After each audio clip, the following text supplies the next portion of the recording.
Podcasting in the corner of Dr. Doom's basement. But he's our homie, so we never ever pay rent. It's N to the E to the Nerdtopia. Like a plasma cannon, man, you know we're steady smoking. Yep, comics, books, movies, and video games are our claim to fame and recognition and name. We've changed the reign, but kept it the same. And we hope to gain acclaim from time and again. We're coming at you, reaping from Walking Dead. And you know we got pissed when the Redding ran red. A plethora of guests, even more than Bill and Ted. The ratings of the Lost are gonna go to our head. It's dangerous to go alone, your iPod should have us. And superheroes got a back and that you can trust. We're blowing up crazy large like our name was Alderaan. So let's give a hand to Doolin, cause his mic is on. Word. Hey, what's happening, Nerdtopians? Welcome to Nerdtopia. I am your host, as always, Doolin Dalton, coming back at you with another episode of Nerdy Goodness, and being joined today by somebody very special. You might not know his name yet, but you will soon. He is a writer, he is an artist, and he is the sole creative force behind the comic book project North. He is the man, the soon-to-be legend, Scott Sawyer. Scott, welcome to Nerdtopia, sir. Hi, everybody. I'm just realizing now that if I could have you walk into every room that I ever walk into and do that right before I come in, that would just be fantastic. Just kick open the door. Hey, what's happening? Here's Scott. Oh, that was amazing. That was like Paul Bettany in The Knight's Tale. That was incredible. Oh, man. I aspire to Thanks for having me. No, man, it's my pleasure. Thanks for coming on the show, dude. I really appreciate it. So you're working on a little project right now called North, and I went and I watched your Kickstarter. You reached out to me just a few days ago and said, "Hey, could you share my Kickstarter?" And I said, "Absolutely, I'd be happy to." And then I went and I looked into it and learned a little bit about who you are. And so, for instance, I learned we both grew up with comic books, which was was the first thing that drew me to your project. You're not just some artist that got pulled in off the streets like, oh, you want to do some artwork? Here, work on a comic book. You had a passion for comic books. And, I grew up with that as well. I used to doodle comic book superheroes in my notebooks, and you think about how great it would be to write my own comics. And you did it, man. So just before we launch into the project, just who is Scott Sawyer? Tell us a little bit about who you are. Well, I'm kind of a small-town boy in a sense. I grew up in northern Ontario in Canada, in a city called Sudbury. And I would say that I endured my scholastic career. I didn't actually enjoy it. I was uninspired and uninterested by most things in curriculum from kindergarten all the way up through university and college, and stayed the course. And I don't know whose course it was, but I stayed it. And unfortunately, I found found the value of pursuing the arts and the passions therein after I left school. So I was a little bit of a late starter.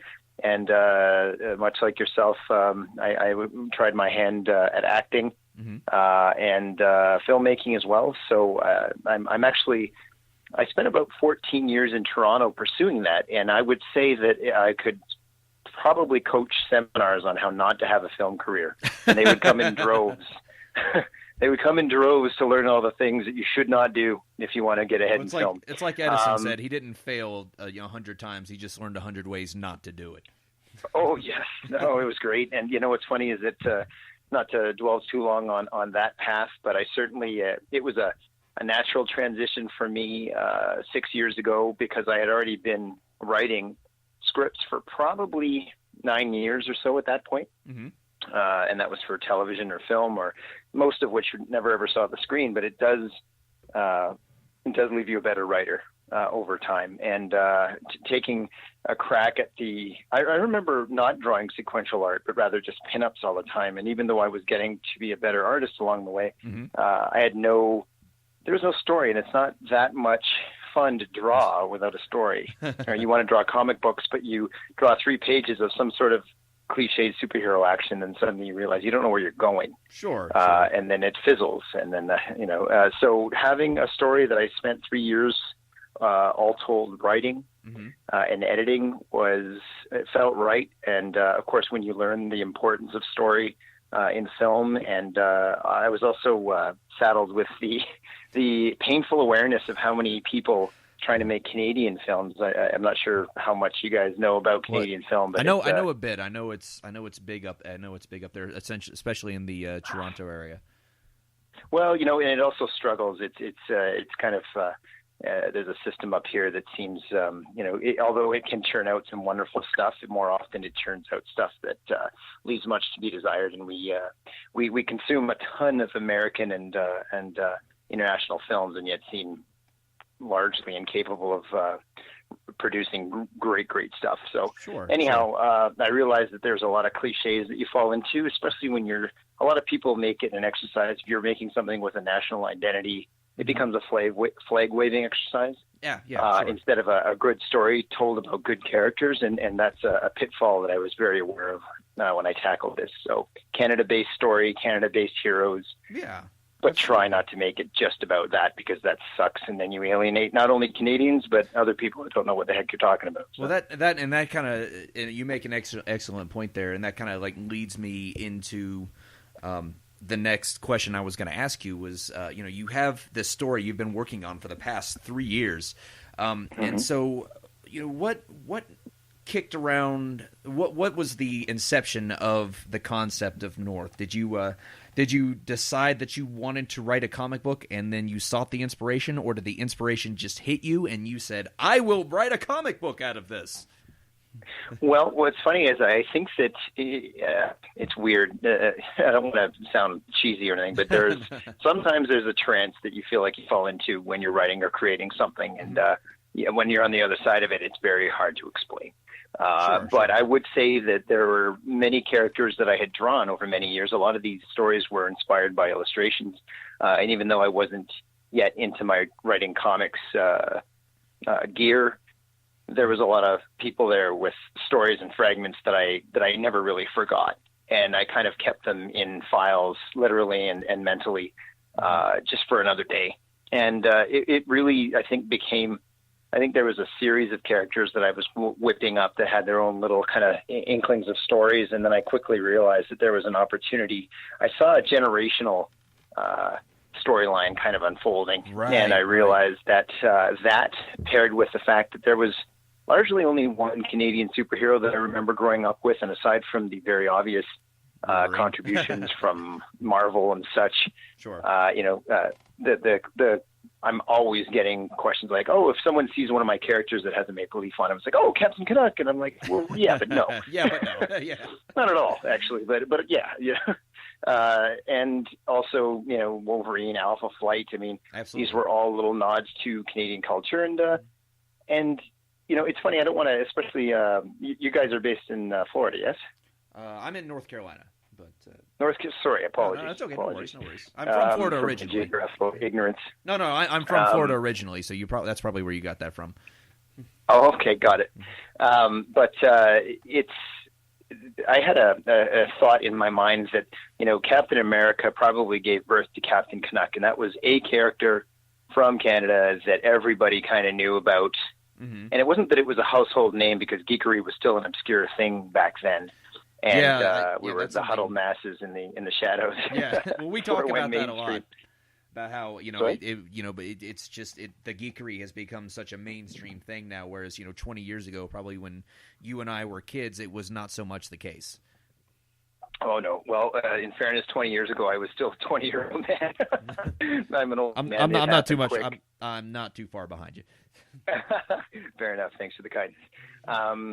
But there was a realization at some point that, had I the opportunity to make the quintessential Canadian hero, what would that look like?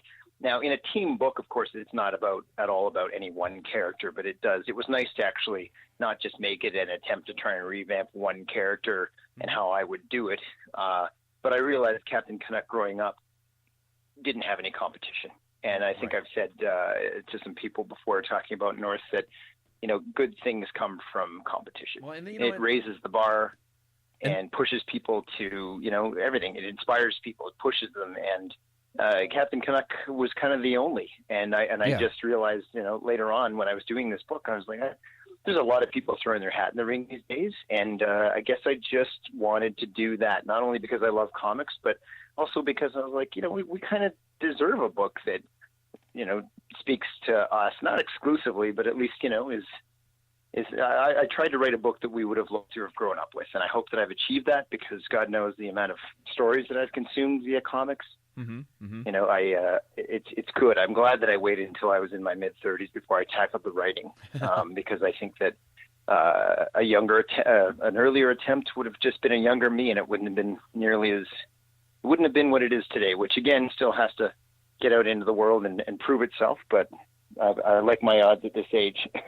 Well, yeah, and I know what you mean about having that. I guess you kind of found that niche there because when you think of American superheroes, of course you have the obvious Captain America, and then you have, of course, Superman, who is born of the Midwest, and then always flying the flag, and even Wonder Woman to a degree, and several others. I mean, there's been many others, and so Canada really didn't have that real flagship character except for maybe that one. So in writing this comic book North, I think you really have found kind of a niche there that's going to appeal to not only your fellow Canadians, but I think a lot of us down here in the States will probably buy into that as well, because it's like you said, we don't have a lot of characters representing our northern neighbors. Well, it's funny that Alpha Flight had a pretty good run by most standards back in the 80s, and I can't remember what the final count was on the issues, but a friend of mine owns all of them. Mm-hmm. And that was John Byrne that actually was the artist and writer for that. Okay. So somebody was thinking about it at some point, and he was well positioned to tell his story. So as far as the international thing goes, though, it's funny because I'm almost always a little leery of the angle, because I don't want that to be the angle. Okay. It's funny. Even when I wrote the book, I was like, don't make this a flag waving exercise. Don't fall into cliche. Don't put any beavers in there. Don't put any no Mounties. Don't put a exactly. Stay away from that. There's just Don't even fly a Canadian flag. Don't do that. But then wrap a superhero in one. That's okay apparently. But anyway. I remember reading Excalibur as a kid, and that was a team based in Britain, with the figurehead of the team being a Brit. Britain, yeah. And I don't know. We'll see. I wanted to keep the story about the characters and about their personal journeys and challenges and stuff. And like I said, the responsibility is to tell a good story, not to appease fellow Canadians. But if it does both, then great. Yeah, absolutely. And I wanted to go ahead and talk a little bit about North. I watched the Kickstarter, and I was sold on the video. Thanks. No problem, man. It's like I said, it's an original story, and it's it tells that classic superhero tale, but at the same time, kind of doing its own thing. So. Just kind of launch into a little bit. Just kind of give us a brief synopsis of the story of North. I am forever trying to hone one of those down. Yeah. All right. I know it's really difficult when you have something you're passionate about, and someone's like, "Well, just tell me a little bit about it." And you can't really, because you have so many thoughts and ideas, and it's all over the place. But as best you can. I will do my best. Okay. Okay. So North is the story of the Canadian superhero phenomenon, which had a representation back in the 80s. There was an Age of Heroes that was very small by comparison to our American cousins, and I wanted that to be also reflective of the industry itself, because we consumed as children all of the American stuff and had very little of our own. Okay. And yet the American stuff was our own, because you guys were the pioneers, and we were kind of like catching up, in my opinion. Okay. And I'm anyway. See, I already went off course. No. That's fine. Okay. North is a story about back in the 80s when this small Age of Heroes ended catastrophically badly for the main hero, which was the Canadian Captain America, and he's called Major Snow. Okay. And the villain is named Lord Rain. Yep. And these two go out in a blaze of glory, and it kind of ends up serving as a cautionary tale. Okay. For 30 years, no one really dons the capes or the tights. So the story picks up present time 30 years later, when the orphan daughter of that hero, named Casey, finds out that the villain who killed her father, had actually staged his own death and has been hiding, living the good life for the last 30 years. So she bands together a bunch of people. She's a person of means because she inherited that. She's kind of like a spoiled Bruce Wayne character, minus the strength of character, but she's stubborn and impetuous. So she ends up gathering up all these people with different abilities, none of whom are trained for the task at hand, to go after and subdue this old dormant supervillain who's now in his 80s. Okay. They end up biting off way more than they can chew and accidentally set off the second age of heroes in Canada. So I wanted to create a mythology and even a little bit of a history as well, as though it were always there, which is kind of fun. Sure. Because it wasn't. So a lot of time, and I thought about this when I watched your Kickstarter too. I mean, the story sounds amazing, but when I see, like, when I was watching the generational superhero gap, there was the first generation and the second generation. This is about the second generation, and I kind of got maybe a little bit of a taste of Alan Moore in there, maybe like a little bit of Watchmen. Did you pull any inspiration from that by chance? I would say not consciously, and yet, yeah. And I think Alan Moore he created the quintessential look at, obviously, the generational aspect of it. Like, he capitalized on that, which made it wonderful. But also his take on existing mythology. Like, I guess the short answer is, I was inspired by Alan Moore's stuff whenever I read it, so I have no doubt that my subconscious carried with it a lot of his work. Hey, well, I mean, if you drew inspiration from that, then that's awesome, because he's one of the greats. But that was actually one of the things that drew me to the story, because I'm such a big fan of Alan Moore, and I saw this and I said, "Ooh, first generation, next gen, sounds like an amazing story."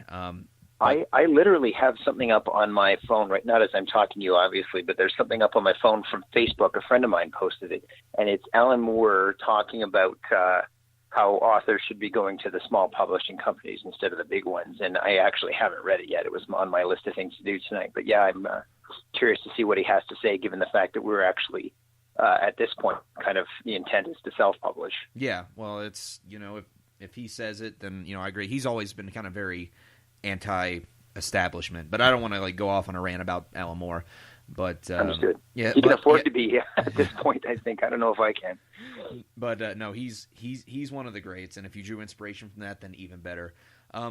So quick, I just want to ask some follow-up questions on the plot, because these are things I'm asking myself as I'm watching your Kickstarter video.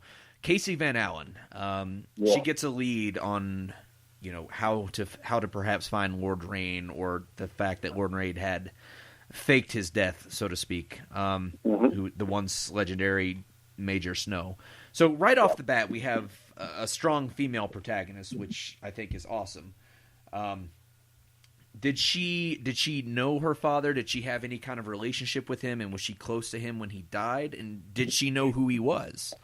That's a lot of questions. All, sorry. Actually. She didn't know him. She did not know him. And I think that to some degree that was kind of, she grows up with kind of a chip on her shoulder. She has some issues with that, and they show like she has a lot to prove. She knows who her father was and never had the benefit of knowing him, and even is kind of saddled with the task of, she chooses it, but it's the task of going after her villain, or his villain. This is his job unfinished, so it's a big responsibility. And psychologically, she is really at the beginning of her journey as a character. Sure. She's kind of a pain in the ass. I kind of like her, actually. Well, I mean, that's perfect. Make her strong, give her flaws. But is she metahuman? Does she have any powers or abilities herself? Well, you're going to have to redefine that. Gonna have to redefine it. There's some stuff about Casey. Okay. But you got to read it. Okay, fair enough. I don't want you to give too much away. And now I want to move on to behind. If you think back to like some of the classic epic sagas, I'll just throw one out there. For instance, Star Wars, of course, is the great classic of our time. One of the first things you see or you can remember is Darth Vader walking through those doors and the instrumental swell, and I feel like that's probably the standard that's been set a long time ago, in that behind every great saga is a great, memorable villain. So we have the arch-villain Lord Rain, who staged his death several years ago. And, of course, a lot of the great mystery is going to be surrounding, what happened to him, where has he been. And he was, and just to make sure I know, he was the arch-nemesis of Major Snow, correct? Yes, sir, he was. Okay. And interestingly enough, I mean, you're striking chords, of course, Star Wars, my daughter's 4, and she could tell you so much about just about any movie you choose. And that might be early by some people's standards, but I've been raising her all day, so she's actually quite a mature little kid for her age. Okay. And so Star Wars is near and dear to me and my family, my brother. And it's interesting because when you mentioned villains and the quintessential villain and the bar being set by, or the standard becoming Darth Vader, it's interesting to hear a lot of the criticism about Kylo Ren, and they really were insulted by the fact that he wasn't the biggest, baddest dude in the universe, but rather he was prone to emotional outbursts and seemed like a whiny little emo kid. Sure. And it was funny because from a writing standpoint, I loved that because, Vader was from a different time and place, and it was wonderful to, he resonates to this day. Having said that, it wasn't because he had a ton of layers, and yet he did. If you really rewatch the series with a careful eye, you realize that was a dad. Somehow he was always a dad. When he found out what was going on and who Skywalker was, he really, there's so many times where he could have, would have, should have killed him and didn't.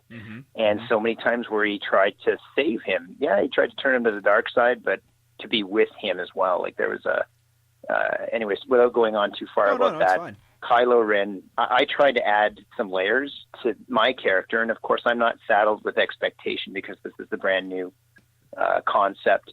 So, I hope that the fact that I have given this villain some layers and haven't just made him, bent on world domination just because that's what villains do. Well, no, those are the best kind. Go ahead. No, those are the best kind. It's when you have those villains that have the layers, not somebody that just up in one day says, I'm going to rule everything because I'm powerful. Like, those are boring villains. Yep. For instance, I think some of the best villains that are out there are as you said, Vader, because as you said, you can sympathize with him, especially when you learn what he came from. Another example, a lot of people didn't like the movie, but Zod from Man of Steel, you could see what his plight is. He's not out to destroy. Trying to save his species. Yeah. Yeah, exactly. He was a hero in his own right, and that's kind of the standard that I like to see in a lot of the things I read is the fact that every villain is the hero in their own story. And I think that based on what I'm being told here, we're going to learn a little bit about Lord Rain, who he is, and why he's doing what he's doing. It's probably not simply just to destroy.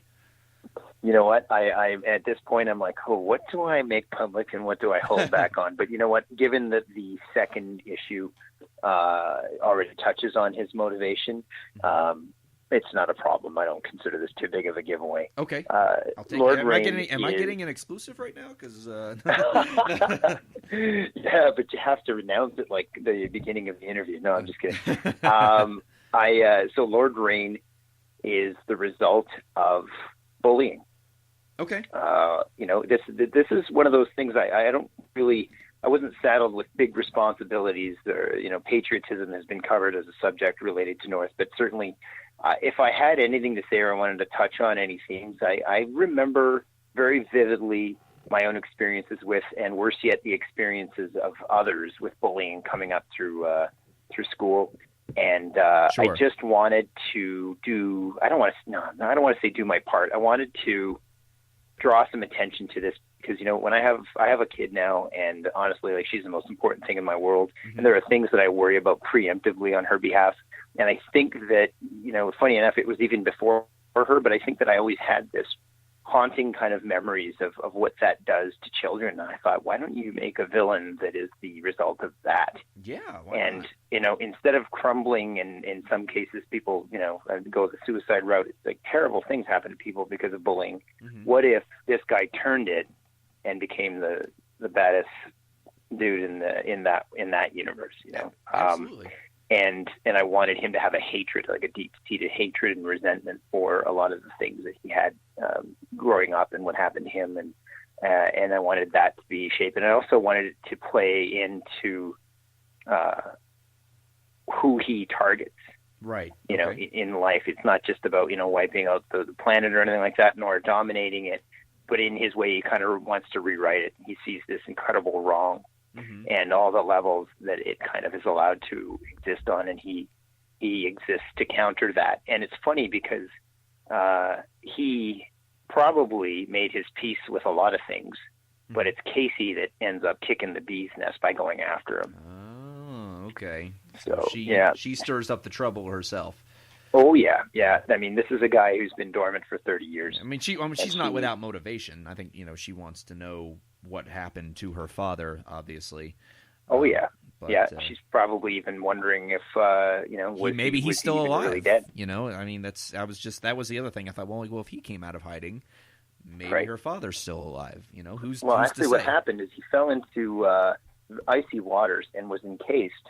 Yeah, I'm just kidding. No, I wasn't going to knock it. I'm like, oh, okay. I'm in. But until a family of beavers find him, encased in ice. And then he was raised by Canadian Mounties. And no.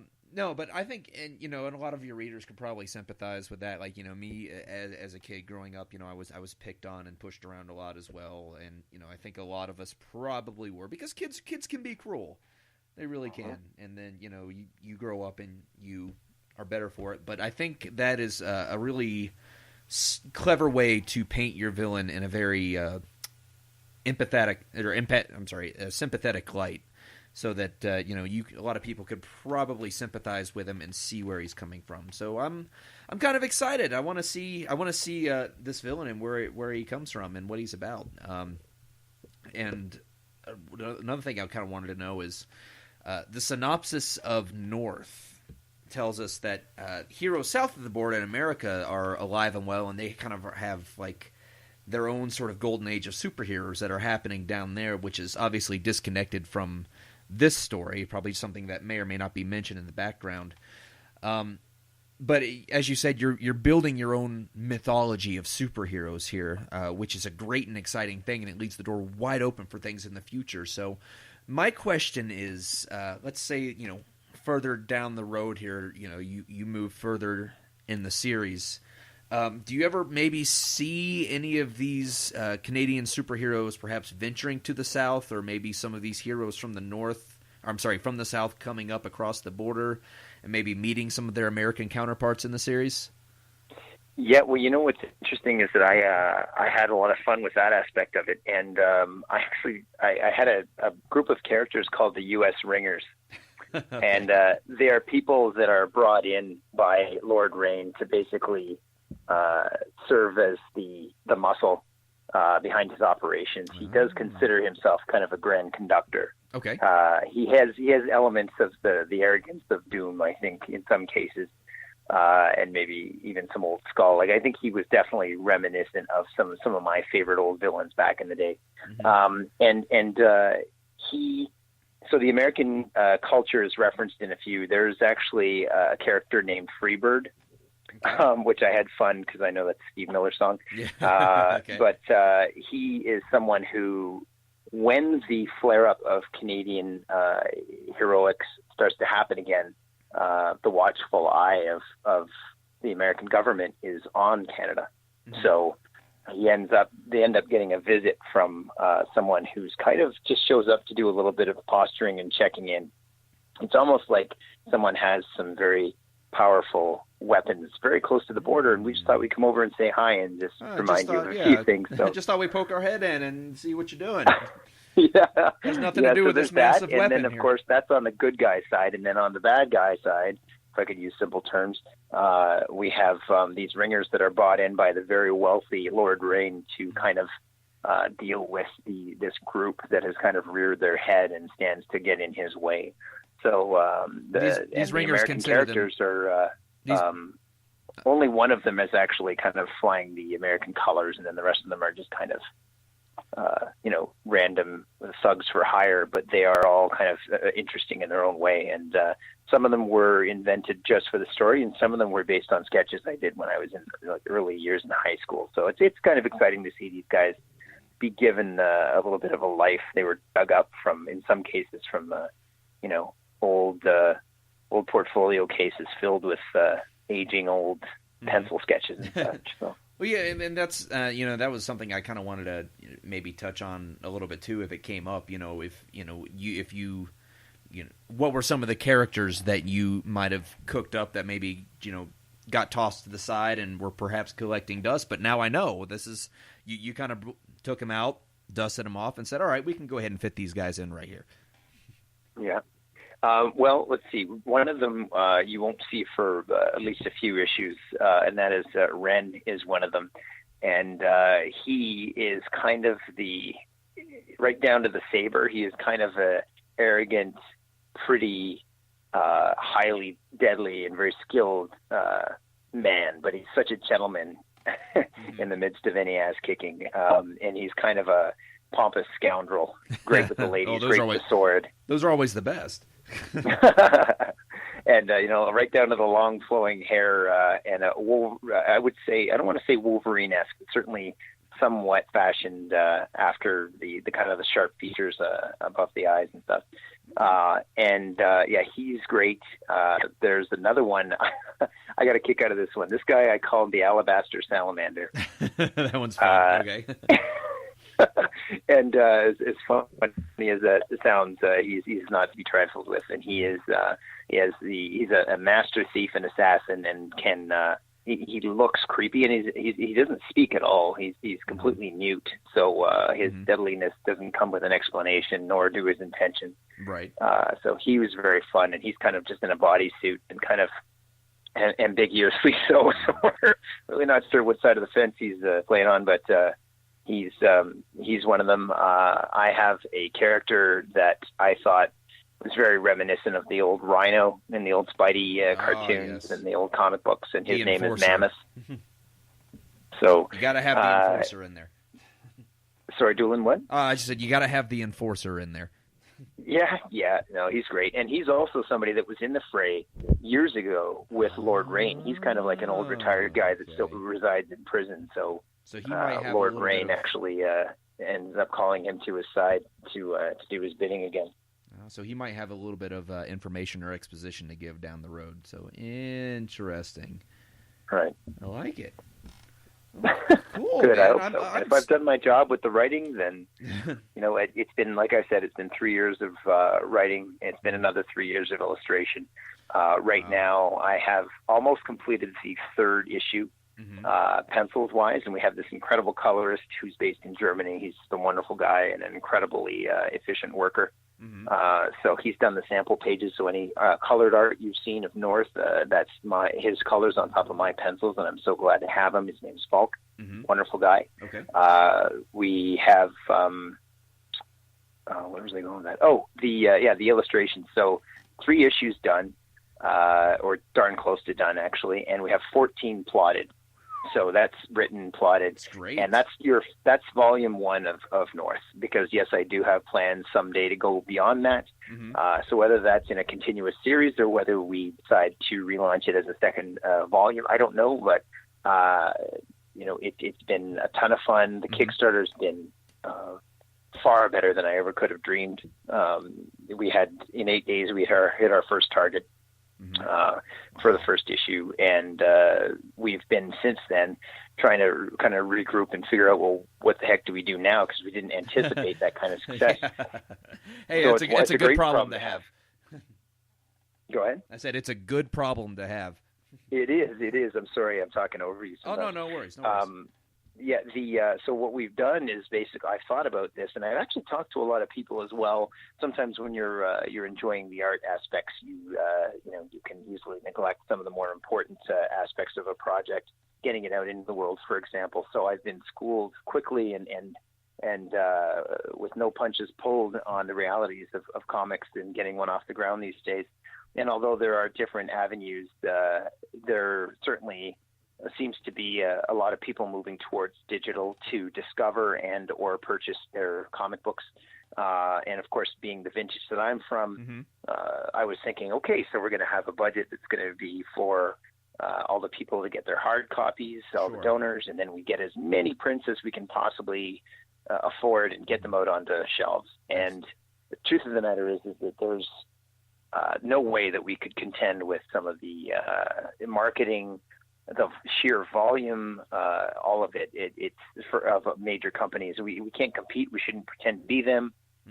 So I've been rethinking, especially now that we've passed. We were actually past the halfway mark to our stretch goals now. And the way that I've been thinking about this now is that we may actually be able to, after making good on all our promises to donors, we might actually be able to have close to 3 issues colored and ready and up available for people on different platforms or our own specific platform digitally. So, right now I can't justify comic books that would sit on shelves, and because we weren't properly marketed, they would sit there. I've had comic book shop owners say, I've helped projects like this before, and they bring a bunch of comics and they sit on the shelves. And the ones that do really, really well, one guy pointed out the fact that he's got small independent titles right now that are outselling the big 2 in their own way.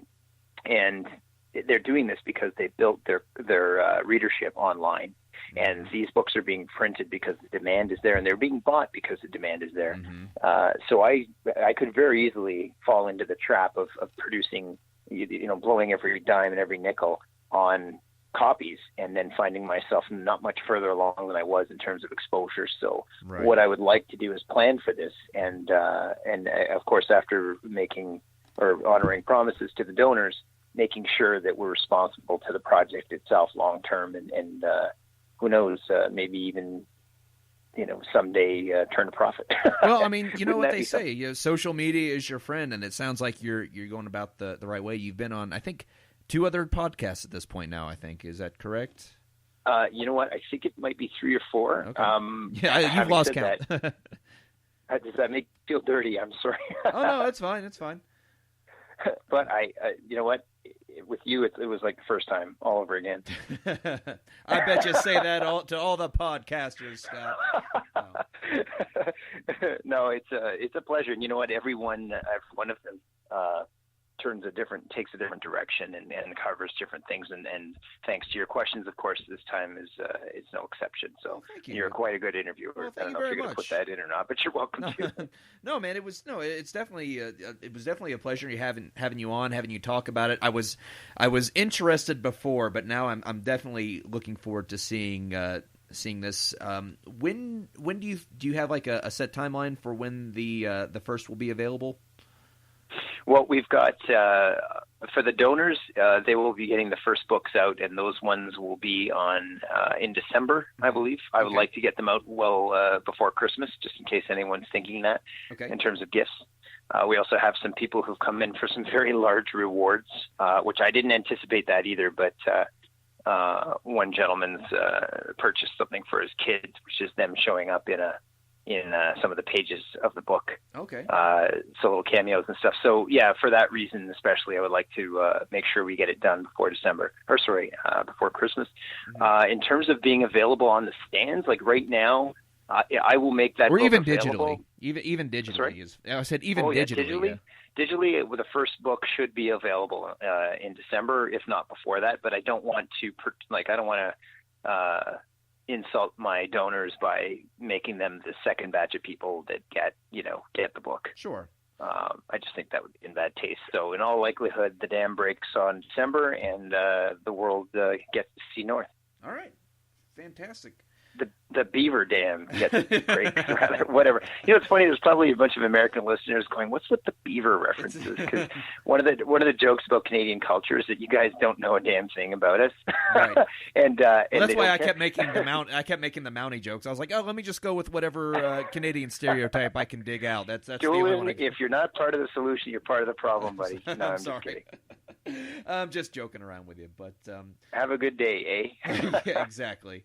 But no, though it's talking to you, you really seem to be passionate about the project, and I think that is where true art comes from is passion. And in the comic books today, I feel that a lot of the passion has been lost as writers and artists just kind of toil away on something that has been more or less just kind of become a job for some of them. And in stepping in and coming forward and deciding yourself that you're going to create something, you've told the world, like, you know what?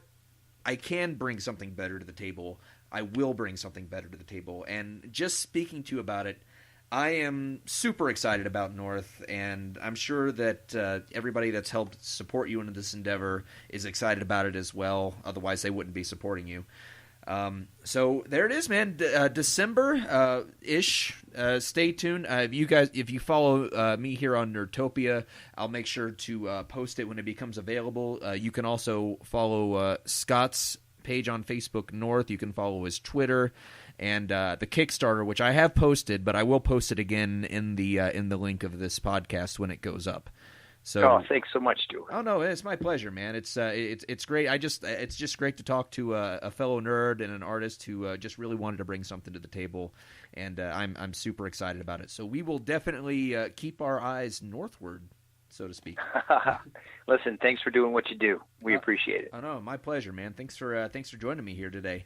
And take care, bud. Thanks. That's going to be a wrap for Welcome to Nerdtopia. I'm Doolin Dalton today, being joined by Scott Sawyer. There you go. Thanks for nerding out with us, guys. Have a good night.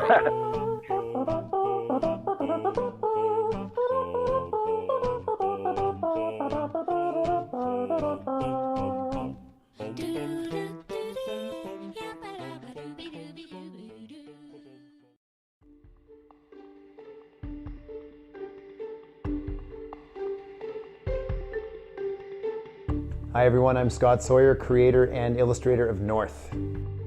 I grew up with comic books, and as we grow, we start to see the world through a different lens. And if you're anything like me, you've come to expect more from your comics than ever before.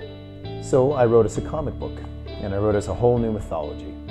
This is our story in the medium we love, told from an angle you've never expected. In North, superheroes are more an American thing. South of the border, the American dream mentality is manifested in larger-than-life heroes and villains centered mostly in major cities around the states, while their humble cousins to the north had only a handful of masked heroes back in the 80s, and that ended horribly for all of them. Since then, in Canada, masked good and evil, and the tragedy that resulted has become a part of our history. Current day, Toronto.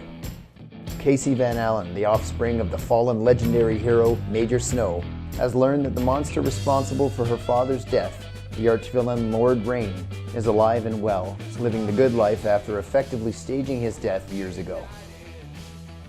Determined to follow in her father's footsteps and to bring in the man who killed the national treasure, the young woman suits up and unearths a team of gifted misfits to help her in her mission. With special abilities that combined should be enough to apprehend the now elderly Lord Rain, Casey's team bites off more than they can chew and accidentally awaken a beast that has laid dormant for the last 30 years. The well-intended group accidentally trigger the country's second age of heroes and villains, and only a mysterious flag-waving mentor can keep them alive through the journey ahead. Mixed in with the fun, North also pulls into focus the very serious issue of bullying and looks at it from both an individual and a national level. All new heroes, all new villains. North, Issue 1 of Volume 1. Here we are at the beginning, and I'm so happy to be able to share the story with you. Thanks for watching, and let's have some fun.